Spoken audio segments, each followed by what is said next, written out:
Hello, this is Dr. Do again. This video is outside the medicine. Continue the Aeneid by Virgil. I'm still in the process of transition to the new device, but however, I really think the video probably is the way to go. I'm going to continue to read. With the Chimera's last words, she lost her grip on the reins and, all against her will, slipped down to the ground.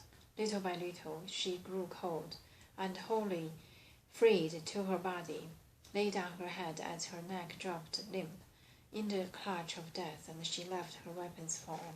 Chimera's life breath fled with a groan of outrage down to the shades below. And then, at that, an immense cry rose up and hit the golden stars. With the Chimera's done, the melee peaks to a new pitch, the masses surging forward, the whole Trojan army, Etruscan captains, Evander's Arcadian wings. But all the while Diana's sentry, Opis, posted high on the ridge, as scanned the fighting, unperturbed, and when at a distance he could see clear, in the thick of battle, war cries, warriors' fury, Chimera beaten down by the brutal stroke of death, she moaned, crying out from the bottom of her heart, "Too cruel, dear girl, too cruel the price you pay for trying, begging to challenge the men of Troy in combat. What gain of you, your lonely life in the forest, serving Diana, our quivery round your shoulder?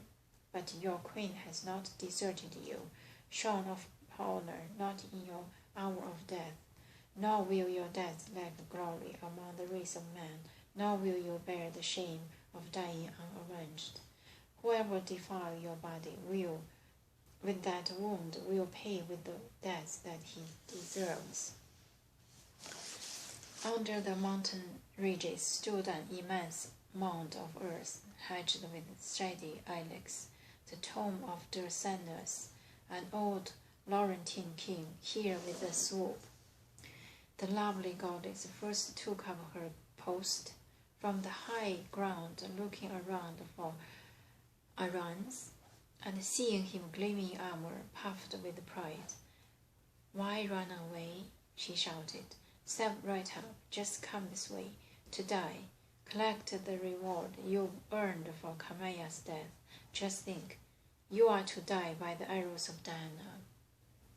That said, the Thracian goddess, plucking a wind-swift shaft from her golden quiver, drew her bow with a vengeance back to the full draw till the curved horns all but touched her balanced hands tense.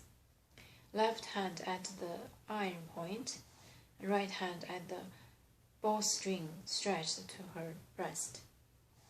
Then, the instant that Aruns heard the whizzing shaft and whirring air, the iron struck him in his flesh, and he gasped out his last. His obvious comrade leaves him sprawled in the numbless dust, and Opis flies away to Mount Olympus. There, Captain gone, Chimera's lighthouse squadrons are first to flee. The harried Rutulians flee, and brave Athenians too. Leaders routed, and frontline men, their leaders lost, make for safety, swerving their horses, racing for the walls. But nothing can halt the Trojans' fierce offensive now. No weapons can stop them. Nothing stand against them. Home the Lycian go, slack bow on sagging shoulders, galloping hoof-beats proud the routed plains with thunder, as a dust storm, dark as night, goes whirling toward the whales. The mothers stand at the lookouts, beating their breasts, raising the woman's thrilling wails to the staring sky. And the first lightning to rush through the open gates, enemies mixing in with their own ranks crowd them hard. Nor can they find escape from wretched death to no, right at the entrance, just in their native walls, in the safe retreat of home, they are pierced by spears. and pant their lives away. Some shut the gates, not daring to clear a safe way in for comrades. Beg as they will, and a ghastly bloodbath follows. Defenders killed at the entries, enemies flung on swords, shot out in front of their parents' faces, eyes streaming tears. Some pitch headlong into the trenches, pressed by the road. Some charge wildly, rain flying, ramming the gateways, blocked by the rugged posts. And even mothers up on the ramparts strive, their genuine love of country marks the way. They'd seen Kamaya's fight, they held their weapons with trembling hands, daring to do the work of iron, with pikes of rugged oak and poles charred hard, defending their city walls. They all burned to be the first to die. I'm going to stop here and thank you for watching. I'll see you next time.